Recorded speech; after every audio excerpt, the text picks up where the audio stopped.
Hi everybody, welcome to my channel, or welcome back if you've been before. Thanks for coming. So today I wanted to do the end of year tarot tag, which Chanel Days started a few days ago. I think I'm just gonna jump straight into it. So the first prompt is the deck you loved using the most this year. And so this isn't the same as my deck of the year, which I'm going to do in a different video as part of Musings by Masha's deck of the year hashtag, which we've been deck of the year project 2025. We've been doing that. I've been involved for about 6 months. So that's a different deck. That's deck of the year 2025. But this prompt's more specific. It's the deck you've loved using the most, and I loved using this deck this year. I can't remember when I got it. I haven't had it that long, but I just adore spreads with this deck. So this is the Tarot des Ozarks, and spreads are just so colourful with this deck. It's the, when you lay out the cards, and it's got a really kind of gentle and happy vibe, the painting, it's really a style that I just really enjoy. So it's slightly sort of impressionistic, expressionistic. There's a lot of sort of line work. It's like the artist, her name's Laurie LePage, I think. She's kind of worked into the image with like lines and distressed sort of textures, and it's just absolutely beautiful. I mean, look at that, the papes, it's just gorgeous. So when you just put them all out together, there are these contrasting colours. The oranges are beautiful, and then you get these light blues,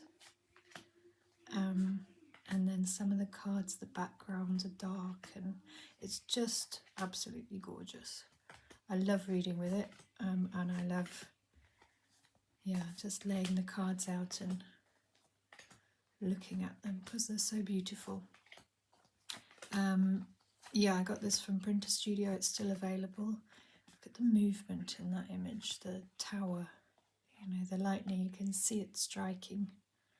It's just incredible. Sadly the artist passed away, but she left us this beautiful deck, which I really appreciate. I heard about it from Simon from the Hermit's Cave. Really rates the deck and mentioned it several times, but I put off getting it, and I'm so glad that I did finally pick it up. It's just absolutely stunning. Look at that, beautiful.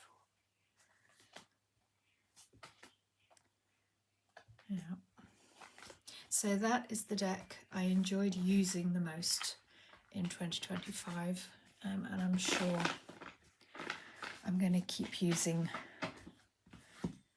in 2026. Okay, the second prompt is your most recent addition.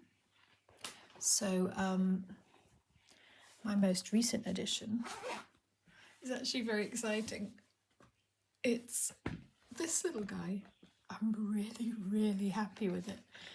This is the Echo Tarot, created by Tiana Kashishian of Tianosaurus Hex, which I think is hilarious. Yeah, it's called Echo, and I got this from Gamecrafter. I saw this on somebody's channel. I feel like it might have been Mariana, Happening by Chance. She always picks up really interesting decks. It's a pip deck, and it's digitally designed, but it's digitally designed to look like lino print, which I love. I've got another lino print deck. The Frank's, what's it called? Queer Crow Death Tarot.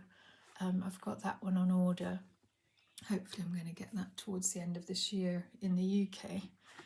But this is, yeah, digitally designed to look like liner cut, from what I understand. And I just really love it. And the nice thing about this deck as well, it includes astrological signs. So this is my own Cancer. It's a very cute crab. And there's Gemini. But then, yeah, it hasn't got any other additions like the elements and stuff that you will get in a Minchiati. It's just the standard tarot deck and then plus the astrological cards. But the images are just really cool as well. Look at that. My daughter is talking to my dog. That's what you can hear in the background. Look at that Temperance. And I love the simplicity of the images. Fire to water, look at that. The balance, it's gorgeous. I just think, you know, the artist has captured the meaning of them so well, and I love the pips. I actually didn't know it was a pip deck when I ordered it, and I'm really pleased that it is. Look at these lovely cups. The 7 with all the different things inside. Capricorn. 1 second. Just had to intervene in my dog. Look at the Fool. She's got like plants growing out of her armpits. Absolutely hilarious.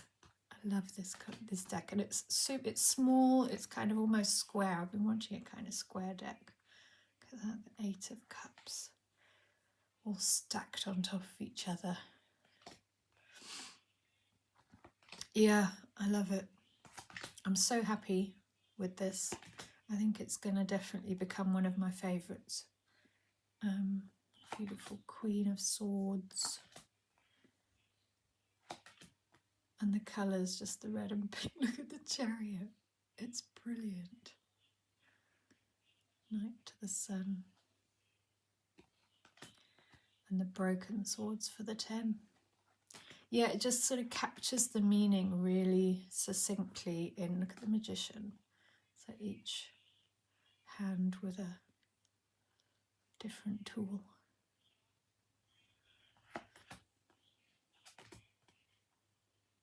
And the Emperor, very happy little Emperor, I like his bum. Yeah. Anyway, this is, I think, very quickly going to become a new favourite. Yeah, it's got like the old-fashioned tower, the house of the devil, isn't it? That she's escaping from. It's like a more, so it's obviously been influenced by historical decks. Yeah, I love it. Okay, I'm going to stop because I'm going through the whole deck. But yeah, a very, very firm new favourite, which I'm very pleased with getting, is the Echo Tarot from Game Crafter. Okay, third prompt, deck that isn't your usual style, but that you're vibing with. So it's another small one. That's the Turning Terrestrial Tides Tarot. And this is, it's an RWS, which I've been buying less of recently. And they're quite small cards. Got these lovely green edges. 1 second. Child of Thoughts, my child of thoughts just came and interrupted me. Experimentation is the mother of invention. Stay curious. So she came in to ask me if orange seeds grow into oranges. She's obviously got a plan.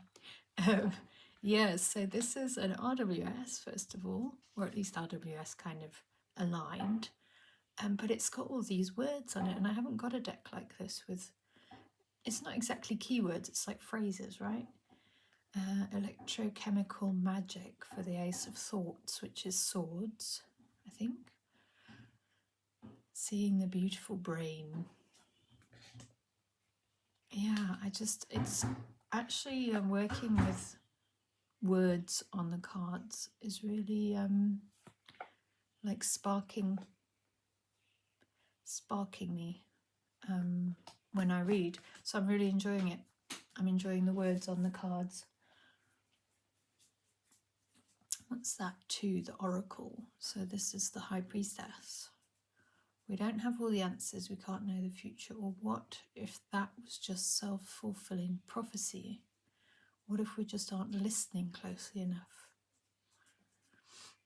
And then dolphins, I guess, due to their large paralimbic systems. Call is coming from inside the house. So listen to yourself, isn't it? The moon pulls the tides. So there's a lot on there, you know, a lot of things. And the guidebook has more in, but I don't often find myself needing the guidebook because there's so much already. The star. Get well soon. Oh, isn't that nice?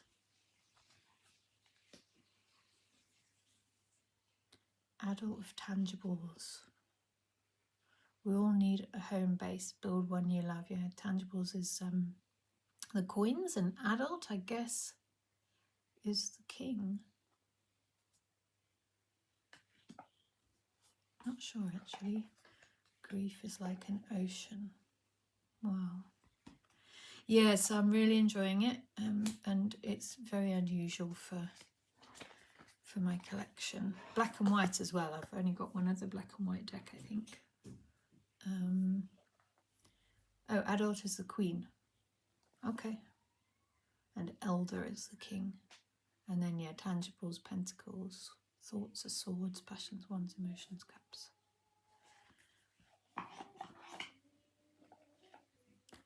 So that was the queen. Makes more sense. All the trees around as well. Yeah, so I'm really enjoying it. Like I say, quite different from the usual decks that I pick up. But apathy. How are you really bored? A certain amount of caring goes into not caring. 10 of Thoughts. Push this to reset the world. Oh, that's cool for the 10 of Swords. That's actually the card we're on today for Dropham 78 is the 10 of Swords. This is a revolution of the mind. I like it. Wonder what Levy's going to say. We're doing the Eliphas Levy tarot deck for Dropham 78. So yeah, that is my deck that I'm totally vibing with. I love the style as well. It's like this, what's it called, like zines from, yeah, I can't remember if it's the 90s or the 1000s. Okay, favourite deck pairing was the next prompt, but I don't pair decks. I've tried, it doesn't work for me. I don't know what I'm doing. So I'm just going to, instead of favourite deck pairing, I'm just going to do favourite oracle. So there were 2 oracles that really stood out this year. And this one I've only really just recently started drawing again. I did at the start of the year actually, and then I stopped. So that's the Old Ways Oracle and by Naomi Cornock. Hold on. Let's focus.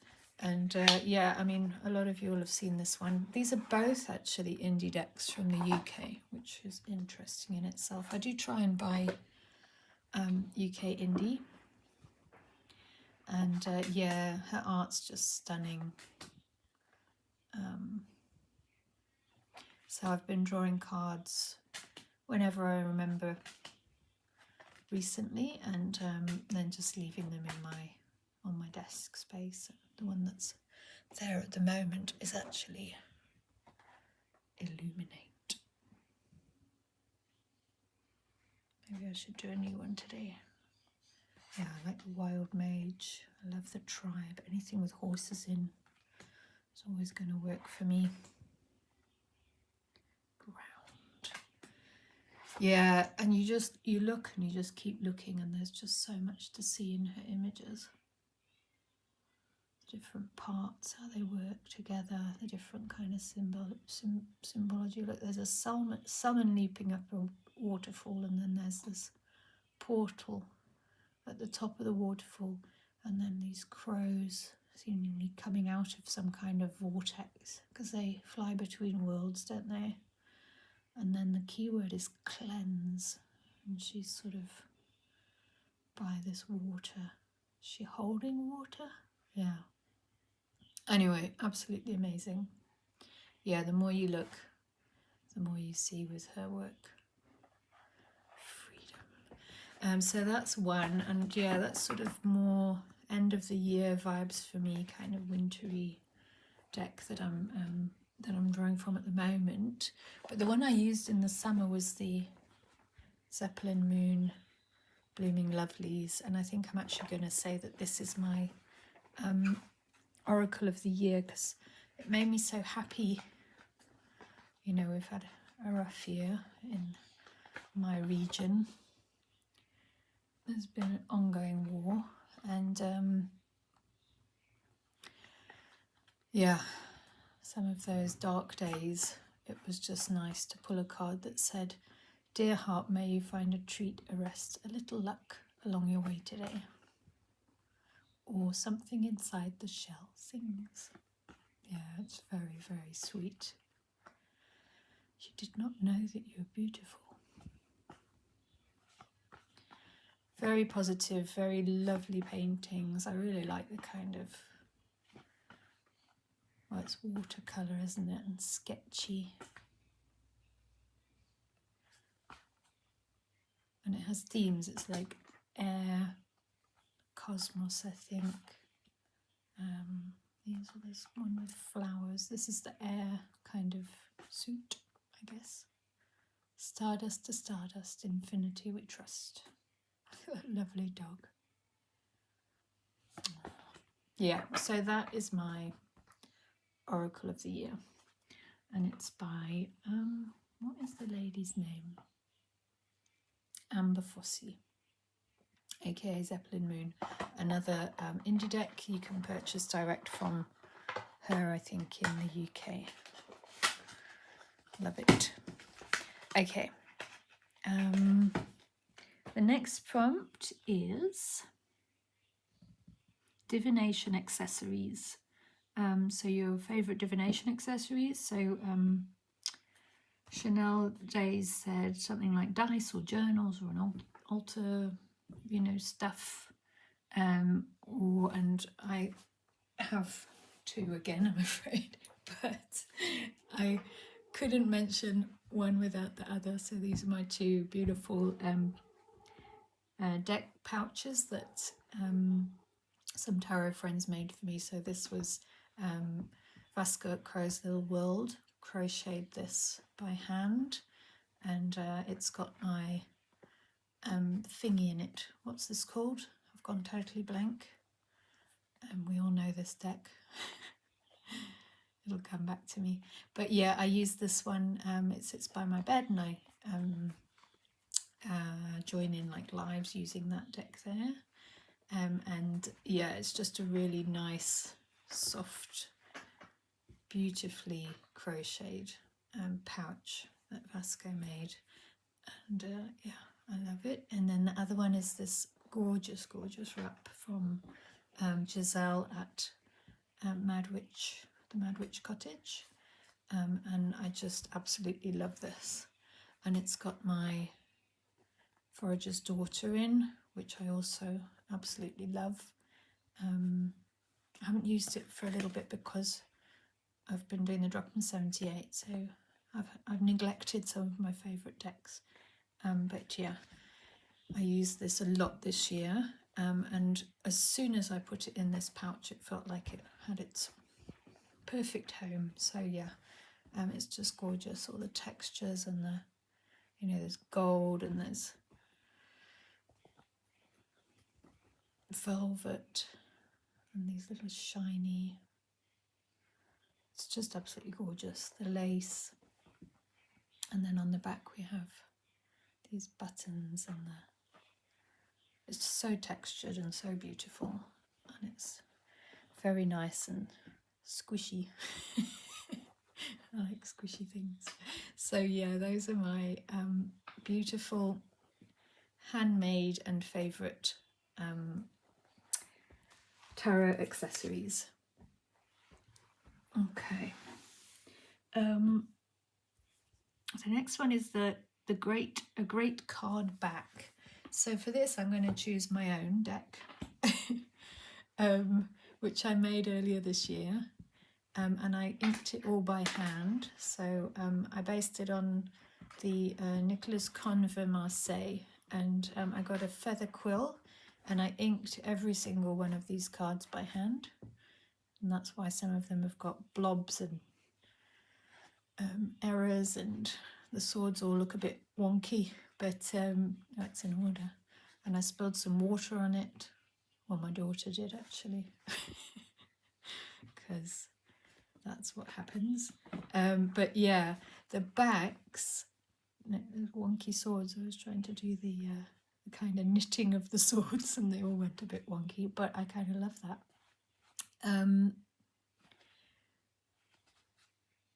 The backs are, so I started hand inking an A4 sheet with this kind of ermine pattern that you get on, is a fur, like a type of fur that is used a lot in like royalty clothing, like fur capes and things like that, and in historical images you'll see it a lot, and in some of the historical decks you can see it on some Marseille designs.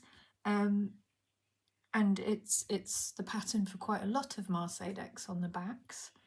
So I started hand inking it, and it took forever. So I did the pencil lines this way, and then pencil lines this way, and then on each of the little points I did like a little crowfoot with my quill pen and ink, and obviously, you know, blodged some. And anyway, it took hours. It just took so many hours. And in the end, I was like, I got through one sheet of A4 and realised I was going to need about 20 of them. And I just stopped and photocopied it. So these are photocopies of my own hand-inked deck back. But I love it. You know, there's still, you know, some of them repeat, obviously, because they are photocopies. But there's still this kind of diversity in the back of, so they still look kind of handmade at the back there as well.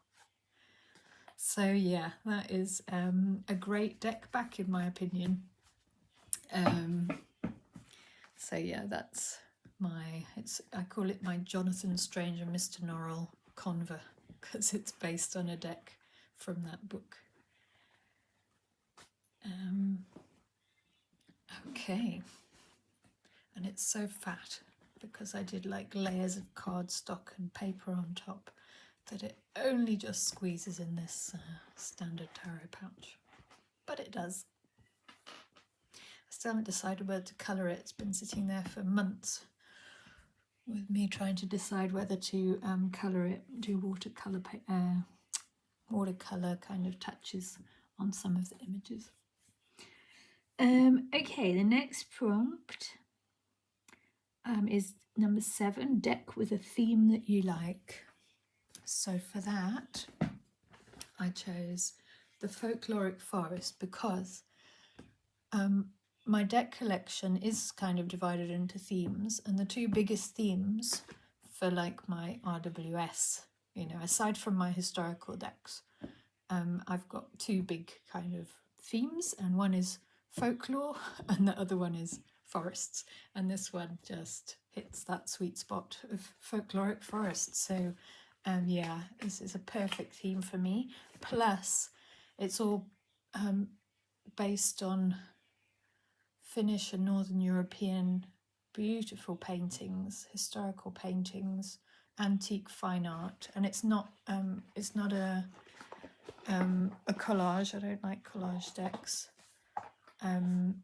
I don't like collage art style generally, and so these are just, Lennox Rees has chosen a particular image and then, you know, chosen the framing of that image for each of the cards.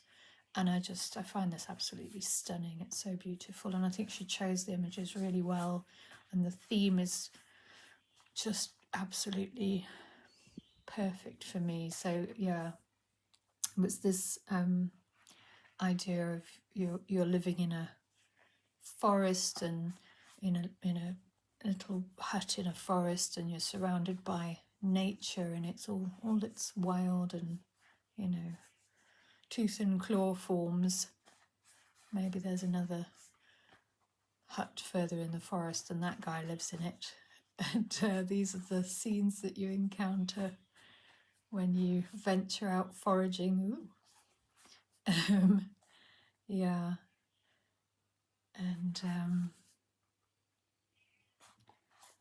the paintings are just stunning. I mean, some of them are by artists I know, some of them I don't.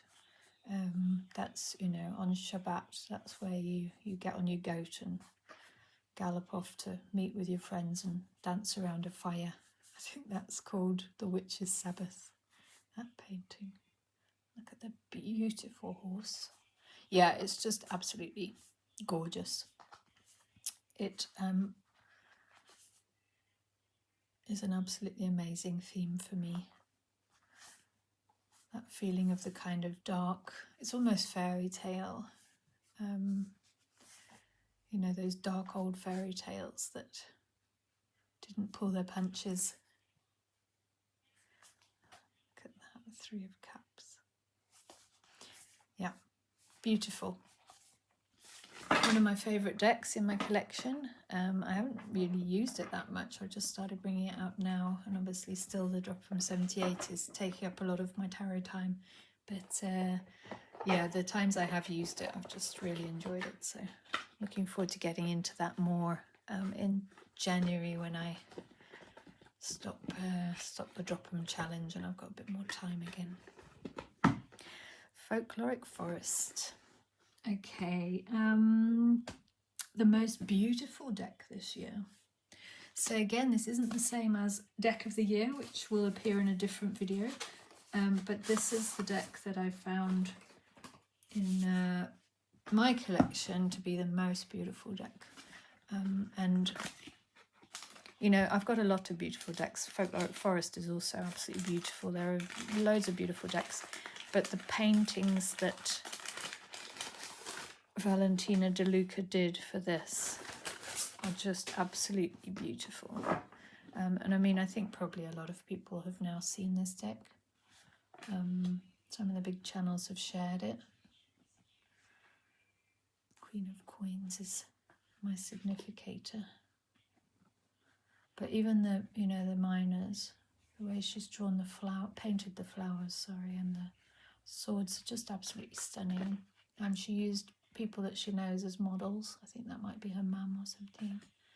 I love this Father Time. Yeah, they're just stunning paintings, aren't they? And yet the really special, I think, are the water scenes. So I love this moon. The face is beautiful, but this, the underwater, the submersion of the crustacean, the lobster, just how she's painted that is just absolutely stunning. So I think out of all the decks that I've, the water there, the reflections, there's a really nice knight as well who's trotting along by some water, and there's the reflection of the horse in the water, and it's just absolutely beautiful. And the chariot has like beautiful like dust coming up from the wheels. The detail in the cups, it's just incredible. And she sat there and just painted all of these by hand.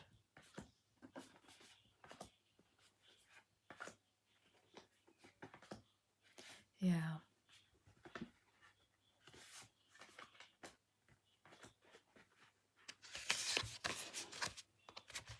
Absolutely gorgeous. Oh, and this one, another moon. I kept all of them in because I didn't want to leave any cards out. So she's got various options for, I think there's 2 devils and there's 2 moons and there's another couple that there's 2 of, but I left everything in. Look at the horses. I appreciate a well-painted horse. I really do.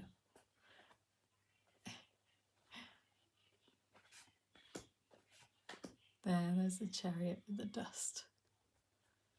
And the blue and red horses. yeah. Anyway, again, I can't go through the whole thing. Oh, hold on. No, that's the Denari. I can't remember which horse has the water at his feet. Look, there's one of the devils. And there's Justice. Wow, look at that face. Isn't it amazing? Yeah, so absolutely beautiful.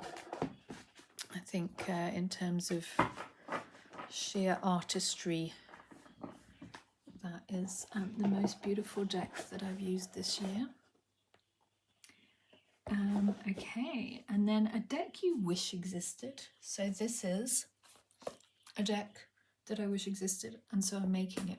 So I'm making next year, I can't do it now because of all the other things, but I'm doing a Forest de Marseille tarot. So I started with, hold on, can't find it. I started with this. So this is the Strength card, and I based it on Payen, Jean-Pierre Payen 1713. And then I've added oak leaves and acorns, so oak leaf pattern on a dress, and still I want to paint it. But yeah, so the idea is to add a tree association to each of the majors, and then also like a tree family to the suits. I think that's how I'm going to do it. And I'm going to focus on European trees because it's Marseille. So it's like trees that you would find in the region around Marseille. And then somebody online suggested looking at the Ogham, I think that's how you say it, association. So this is the Ogham. And I've managed to match a tree with each of the majors. So I'm quite excited to start that now. I've put the chariot, like the base, this is just a pencil sketch of the base of the chariot. And so I'm going to be adding, what's the chariot? Gorse. So that's going to be fun to add gorse into that image. So yeah, I'm hoping to start to do that like properly next year, like a card a week or something. I'm not going to break my back. But yeah, I'm hoping to be able to work through at least the majors at the start of next year and create a Forest de Marseille. So yeah, that's quite exciting as a project. And I think that's a deck that deserves to exist. Okay, now, so that was a deck you wish existed. Which card sums up this year as a whole? Okay, so it's been a tough year for many people. As I said, I'm in a region, I'm in the Middle East, and we've had an ongoing war, and things have been often pretty awful. So I was, the tarot that I pulled to find my card of the year is this, the Bird King Tarot, which is a mystical post-apocalyptic forest, because this year kind of felt post-apocalyptic, you know, after the last 2 years and the ongoing awfulness in Gaza. Anyway, so yeah, this was the card I reached, this was the deck I reached for, and I was going through like thinking about this year and what card would most represent. Isn't that beautiful? So this is it's analog photography. So the lady Lida, I think her name is, she took photographs with a like a proper camera with you know, with, what's it called? It's analog photography, it's like printing, you know, and then added AI elements, like the animals basically. She added in using AI, but because it's based on these beautiful, you know, hand developed or printed photographs, I don't mind the AI in it at all, actually. And in fact, this was the card that I thought represented 2025. So it's a goose with a knife. It's the Seven of Swords. It's the sneaky approach, and we don't know if this goose is on our side or not, you know. It's kind of uncertainty, and it's a little bit of backstabbing, and I don't know, that's how 2025 felt. It felt like a goose with a knife. I hope very much that 2026 feels different than that. You know, I think a lot of people have had a hard year for lots of different reasons, you know. Things haven't been great in other parts of the world either. So, yeah, I did think about the moon or this Ace of Pentacles. You know, it looks like it's started to go a bit mouldy, that apple. Or, you know, the star, like coming through something as awful as a war. And what is there afterwards, you know?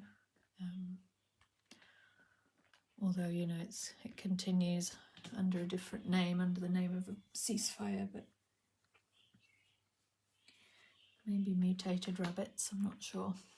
Or the Hanged Man, we were all hanging on. That was another card I considered.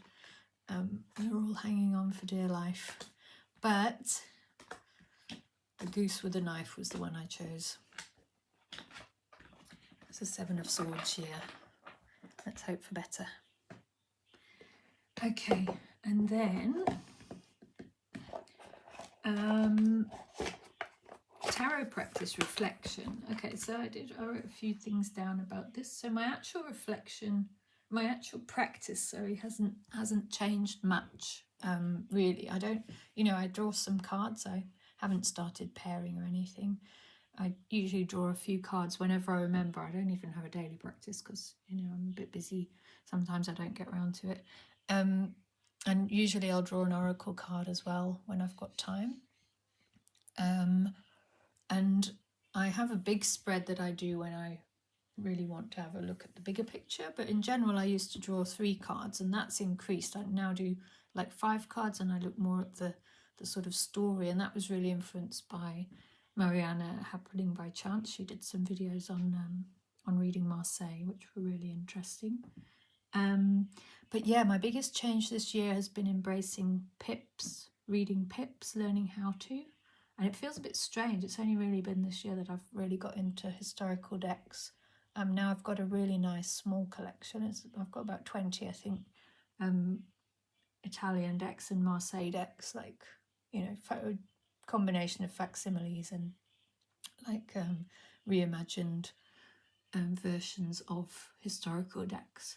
But I'm really happy with my collection, and now my preferred reading system is pips rather than illustrated. So, you know, like the Echo Tarot that I brought in, I was really pleased to find it was actually pips, because I find them more intuitive and more subtle, and you've got more room to understand them and, yeah, how they relate to each other. Whereas illustrated decks, there's less room for like nuance. They say what they say, you know. They're too literal. I mean, I still enjoy reading. Don't get me wrong. I'm still enjoying a lot of my illustrated decks as well. And of course, the majors are literal in all of the decks. Well, they're archetypal, aren't they? And metaphorical and all different layers. But yeah, I've been very much enjoying the pips and enjoying developing my interpretation framework, like a framework that's most meaningful for me. So I was using mainly like numerology and the elements, but now recently I've been working with Eliphas Levy's deck, and he brings in the connections between the numbered pips and the major arcana meanings. So he'll always, if there's a 7, he'll relate it to you know, the 7 in the major arcana, which is gone blank, the Chariot. So yeah, he'll make those links across, and also to number 17. So he'll look at both the first 10 and the second 10 in the majors, and those meanings, and link them to the suit. And then the suits themselves, it's like more he has like a more literal interpretation. So coins are you know, money, financial, and obviously resources. I kind of read them like that anyway. And then hearts for emotions, and he talks a lot about passion. Swords, I've kind of avoided looking at like sort of the negative meanings of swords, but Levy does lean on the negative, kind of more older cartomantic meanings. I still look at them more like an intellectual, incisive kind of thinking. And then the batons for work and projects, and also for defense. But then they also, in Levy, I think, link to like classes. So like merchants for the coins, and clergy for the hearts, apparently. This is like a typical kind of class association for the suits. And then the swords are nobility and the military, and then batons are peasant or labour kind of association. So there's also that, labour with the batons and it linking to work and projects and stuff. It all kind of makes sense. So I'm starting to use that kind of system more in my reading, rather than just simply the numerological plus kind of suit / elemental meanings. So yeah, that's it's been really interesting. That's how my tarot practice has evolved this year, and I'm sure it's going to continue to evolve. And I'll be doing a summary probably early next year of the Eliphas Levi tarot and everything that I've discovered since I started to do the analysis of that, which has been really, really mind-blowing. It's been amazing, really. And we haven't even started the major arcana yet. I'm starting with that in like 4 days or something. Okay, and then the last prompt is pull a card for the new year. I'm kind of nervous to do this on camera, but I'm going to do it with one of my favourite little decks. So this is the Lombardisha, the Lombardy Tarot by Angelo Valla. And it's pretty well shuffled already. I'm just going to do a couple of overhands and think about 2026.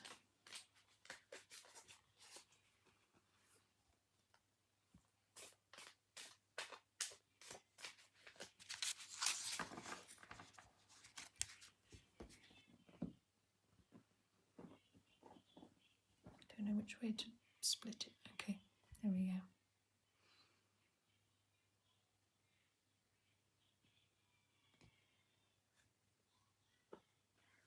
Oh, well, that's okay. The 8 of coins. All right. So the 8 of coins would be, so coins as in resources, as I said, and they can be financial resources, but other kinds of material resources, wealth and so on. So it's like the merchant class, the class that I was just talking about. And then the 8 with Levy would link to justice. Well, that would be nice, wouldn't it? Yeah, so it'd be justice. And then card 18 as well is the moon. So we've got justice and the moon, and in terms of materials and resources, and it can also be success. So that's quite an interesting card. I think balance in terms of resources, so that's a positive meaning. And then kind of karma as well in terms of justice, like karmic balance. So hopefully stability. And then you've got the 4 and the 4, so it's like a double stability. So 4 is representing kind of stability and a good base, and then you've got like the second story of the house almost on top. And also you can see this kind of upward growth. So I got a new job this year, so perhaps next year I'll be entrenching that level of resource, and that could be seen as a kind of outcome of the effort that I've put in over the past, I don't know how long, in establishing like a career and a position that I can get resources from. So it's like karmically, because I was out of work for a couple of years, and it's nice to be back in work and to be able to establish that kind of stability in terms of material resources and so on.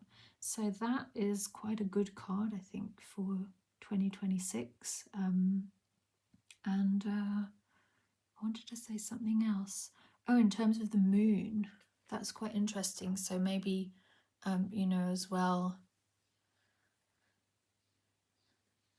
getting balance of sort of those worries, fears, like and balance between like imagination and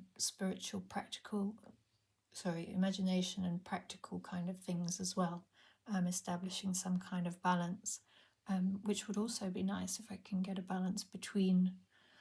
Now I'm taking it a step further, but get a balance between sort of practical material resource needs and the job that I've got, and then also the spiritual side of my life, which I was really involved in when I wasn't working and I had more time, and it would be nice to be able to find a good balance between those two things, so I don't lose the sort of spiritual practice that I developed when I had the more space to do that. So I think that's a great card for 2026, actually. Much better than the goose with the knife. And that's it from me today. Thanks for watching, everybody, and thanks to Chanel Days for the tag. I hope to see other people doing this tag as well. Thanks for watching.